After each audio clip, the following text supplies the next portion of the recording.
आज आपण कोकणातल्या काजूच्या बागेत आलेलो आहोत.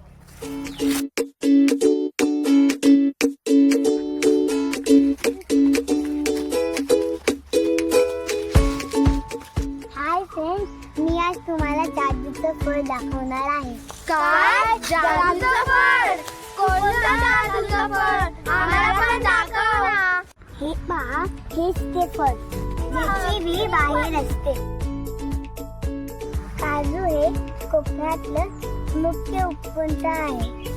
काजू आपण ड्रायफ्रूट म्हणून खातो. काजू खूप हेल्दी असतात.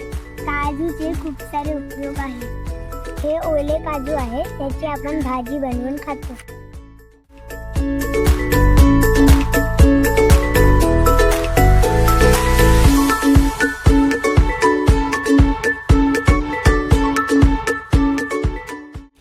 हा आहे काजूच्या झाडाचा डिंक. पूर्वी यापासून गम बनवायचे. जेव्हा कोकण आपलंच असा.